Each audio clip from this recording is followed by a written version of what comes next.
Hey there, mob history fans. Today we're diving into the notorious life of Al Capone, a name that ruled the Chicago underworld during Prohibition. You might know Scarface as a ruthless gangster, but trust me, there's a lot more to his story. From family secrets to bizarre escapades, here are 10 of the most interesting things you probably didn't know about Al Capone. Stick around till the end. Some of these will blow your mind. Number 10. The jazz musician kidnapped for Capone's birthday. Picture this. It's 1926, and jazz pianist Fats Waller finishes a gig in Chicago. Suddenly, four mobsters shove him into a limo at gunpoint. Where's he headed? Al Capone's 27th birthday party. Capone loved jazz, and he wanted Waller as a surprise guest for his celebration. The poor guy was terrified at first, but it turned into the gig of a lifetime. The party raged for 3 days straight with Waller playing piano, while Capone kept his glass and tip jar overflowing. By the time Waller stumbled out of the private club, he was exhausted, drunk, and thousands of dollars richer from Capone's generous $100 per song tips. Talk about a captive performance.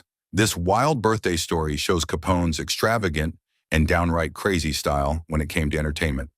Number 9. His brother was a Prohibition agent? You'd expect Al Capone's family to all be in the crime business, right? Surprise, one of his brothers switched sides. Al's older brother, James Vincenzo Capone, ditched the family, moved out west, and reinvented himself as Richard Hart, a Prohibition agent. Yes, you heard that correctly. While Al was bootlegging booze, Big Brother was busting bootleggers. Nicknamed Two-Gun Hart for his sharpshooting, James became a lawman in Nebraska, enforcing the very laws Al kept breaking. The two brothers led totally opposite lives and reportedly didn't speak for decades. It wasn't until the late 1930s that James quietly visited Al, after Al's prison stint, to reconcile. Imagine Thanksgiving dinner with that family drama. This ironic twist shows that even in the Capone clan, not everyone was on the wrong side of the law. Number 8. The Robin Hood of the Great Depression. Believe it or not, the same guy behind bloody bootlegging wars also ran one of the first soup kitchens for the unemployed. In 1931, as the Great Depression devastated America, Capone tried to soften his image by funding a soup kitchen in Chicago. Every day, people lined up for free soup, coffee, and donuts under a sign that read, "Free soup for the unemployed." Capone's kitchen served over 120,000 meals to struggling Chicagoans. Some folks actually saw him as a hero for this, a gangland Robin Hood providing charity when few others would. Of course, skeptics called it a publicity stunt to gain public favor, and they weren't wrong. Capone knew the value of good PR. Still, for many hungry people, a warm meal from Scarface's kitchen was the only thing keeping them going in hard times. It's a jaw-dropping contrast. The city's most infamous criminal acting as a philanthropist during its darkest days. Number 7. The milk industry. Racket. Expiration dates, courtesy of Capone. When you think Al Capone, you think booze and cigars, not milk. But one of the weirdest Capone tales is how he muscled into the milk business and may have helped introduce expiration dates on milk bottles. Here's the scoop. Legend has it a member of Capone's family got sick from drinking spoiled milk. In the 1930s, there were no safety regulations for milk, no expiration labels, nothing. Capone saw an opportunity. With Prohibition ending, he had a fleet of idle bootlegging trucks and a knack for shady businesses. So Big Al and his brother Ralph Bottles Capone moved into distributing dairy. They even lobbied the Chicago City Council to require visible sell-by dates on milk containers. Supposedly, this was to protect kids from bad milk. Oh, how caring. And conveniently, Capone had already cornered the market on the required bottling equipment. By pushing the expiration date law, Capone not only improved milk safety, but also positioned himself to control Chicago's milk supply. It's a bizarre chapter where public enemy number 1 plays the unlikely role of food safety reformer, all while making a profit, of course. Number 6. Scarface hated his nickname. Call him Snorky instead. Al Capone's iconic scars earned him the underworld nickname Scarface, but he absolutely despised being called that. Let's talk about how he got those scars first. Back in 1917, young Al was working as a bartender at a Brooklyn nightclub known as the Harvard Inn when he insulted a woman's honor.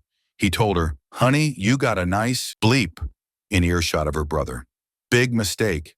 A brawl broke out, and the woman's brother slashed Al's left cheek with a knife or razor.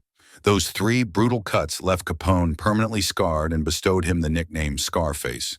But here's the thing. Capone was embarrassed by his scars. Whenever photographed, he'd angle his good side toward the camera. He even concocted a story that they were war wounds from serving in WWI, which was completely false. Capone never served in the military. Among friends and associates, Scarface was off limits. They called him Big Fellow, or ironically, Snorky, a slang term meaning spiffy or well-dressed. That's right. The most feared gangster in Chicago wanted a cute nickname like Snorky. So next time you hear Scarface, remember that Capone himself would hate it. He preferred to think of himself as a gentleman gangster. Number 5, living like a king in jail. When Al Capone landed in jail, you'd expect hard time, but not for Chicago's crime boss. In 1929, Capone got locked up in Philadelphia's Eastern State Penitentiary for a minor weapons charge, and he managed to turn his cell into a luxury suite. How? By greasing the guards' palms, of course. Capone's cell, nicknamed Park Avenue by other inmates, was decked out with oriental rugs, fine furniture, oil paintings, and a fancy radio cabinet. Imagine plush bedding and a polished wooden desk in a supposedly grimy prison cell. One prison document even noted Capone was listening to waltzes on his radio in there. He basically lived comfortably behind bars, at least at Eastern State. Capone's notoriety and bribes bought him special treatment, a stark contrast to the typical prisoner experience. Of course, this didn't last forever. When he was later sent to federal prison, his cushy days ended. We'll get to that next. But for a brief time, Scarface lived in prison better than many people in the free world, showing that his influence extended even into a prison cell. Number 4. No special treatment on The Rock. Fast forward to the 1930s. The law finally caught up with Capone for tax evasion, and he was sent to the notorious Alcatraz prison in 1934. If Eastern State was a cakewalk, Alcatraz was a nightmare.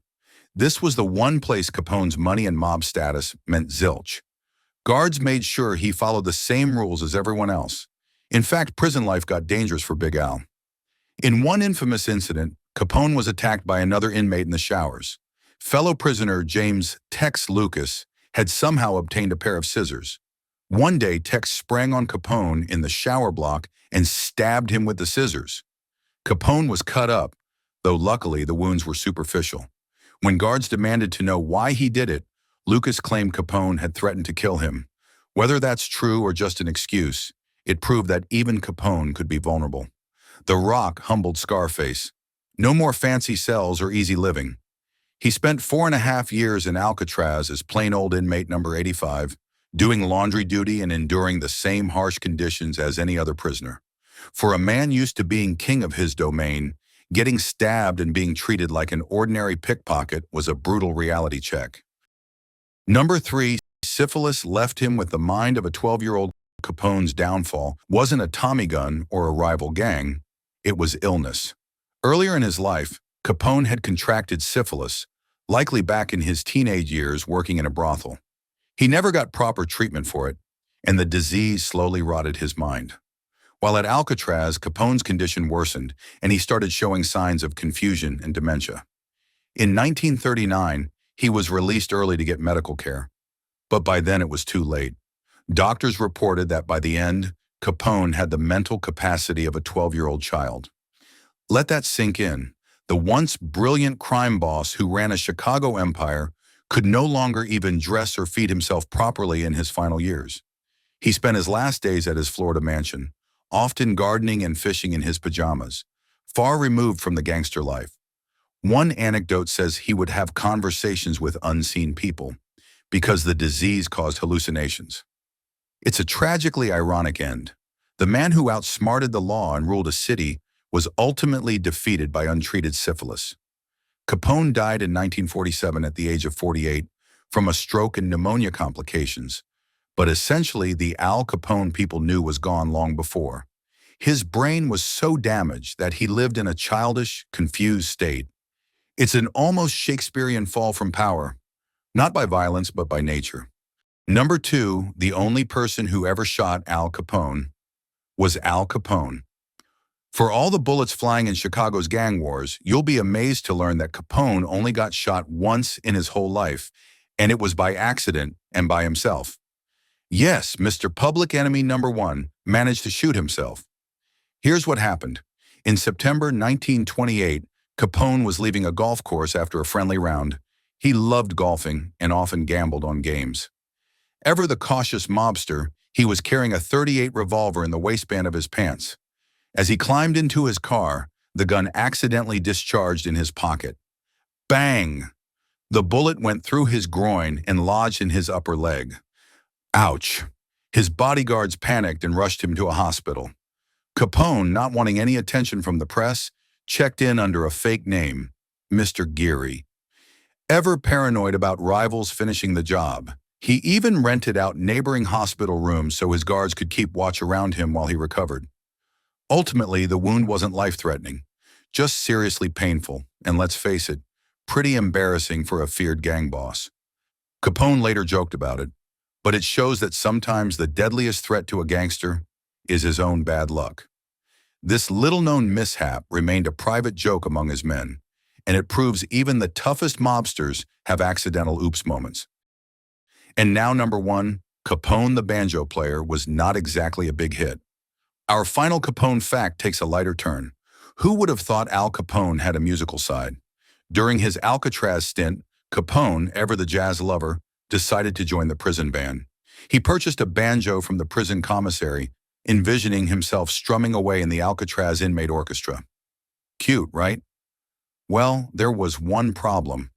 He wasn't very good. In fact, Capone's musical skills were so mediocre that the band's director, an inmate with actual talent, reportedly kicked him out of the group. Ouch. The great Chicago crime czar was told he couldn't keep up with the melodies.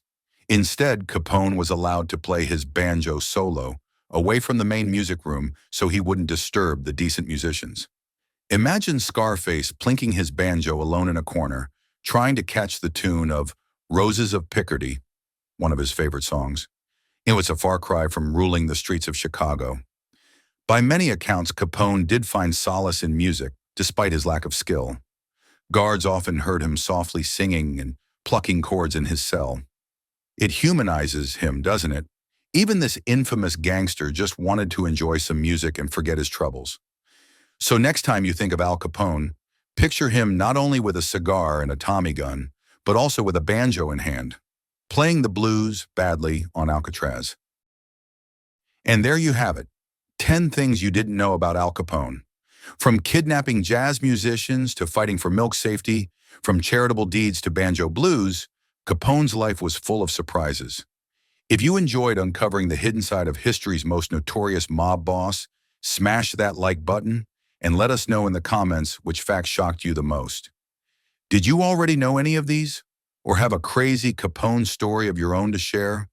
We'd love to hear it. Subscribe to our channel and ring that notification bell for more fascinating tales from organized crime history. We've got plenty of gangster stories coming your way. Thanks for watching, and until next time, stay curious, folks. But maybe leave the banjo playing to someone else.